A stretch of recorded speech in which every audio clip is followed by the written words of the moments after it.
السلام علیکم ملګرو. د پی ټی آی ثوابي جلسه کې د امریکای جنډا او الیمین ګندپور شدید غصه، انتهایی غصه، او بیا د الیمین ګندپور د طرفه د قبایلو په باره کې افسوسناک خبرې.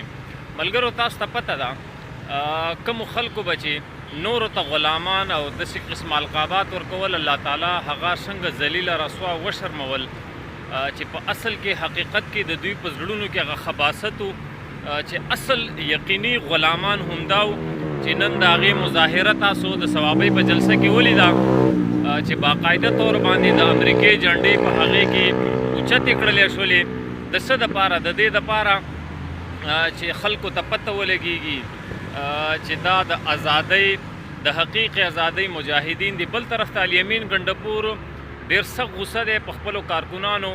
وایي دا کارکنان ما نه بلا وجه خفه دي. وایي دوی چې ما سره اسلام آباد ته تلي وو نو دوی هسې نه و تلي، 5,000 روپۍ دوی وصول کړي دي اسلام آباد ته چې تلي وو ما سره.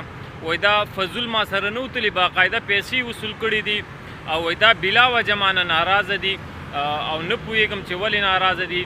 بل بیان یې ورکړی، وایي قبایل ازلام چې په خیبر پښتونخوا کې زم کړلی شوي، وایي دا ډېر غلط کار شوی دی او یوه کمزوري صوبه خیبر پښتونخوا په دې کې دا زم کولو، وایي دا انتهایی یعنې غلط کار شوی دی.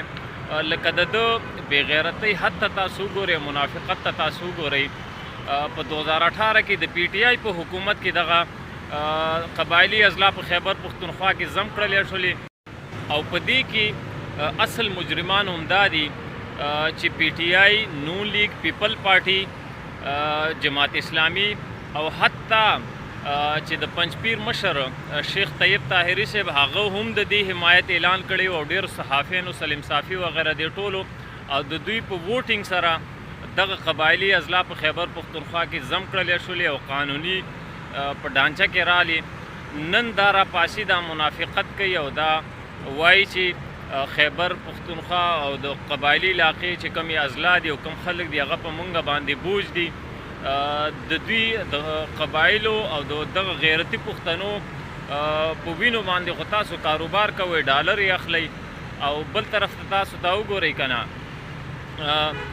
د جیل نه چې کوم کسان رها شوي وو د دوی هغوی ته سرکاري ملازمین هغوی دپاره د یوې ایکسټرا د فالتو تنخوا اعلانونه وکړو، پروموشن یې ورکړلې. ولې دا پیسې تاله ټرمپ را لیږلي دي، جو بایډن را لیږلي، دا ستا د پلار پیسې دي.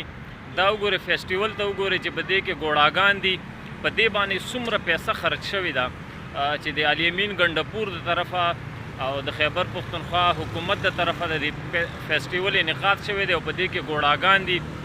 ځکه دا پیسه داسې الوځي بربادۍ. ولې چې دا د ګوډاګانو شوقي دی. په دغه صوبه کې د خلکو د رزق درک نه لګي، خودکشیانې کوي، خلک مري او دوی راځي د ګوډاګانو فیسټیول یې لګیا دي، هغه منعقد کوي او په هغې باندې پیسه بربادوي. او بل طرف ته پروموشن یې ورکوي سرکاري اهلکارو له. ولې چې د دوی سره ولاړو او کوم خلک چې نن په احتجاج باندې دي او سرکاري ملازمین دي هغوی ته تنخواګانې نه میلاویږي، هغوی ته دمکیانې ورکوي. وایي دا کسان به موږ معطل کو،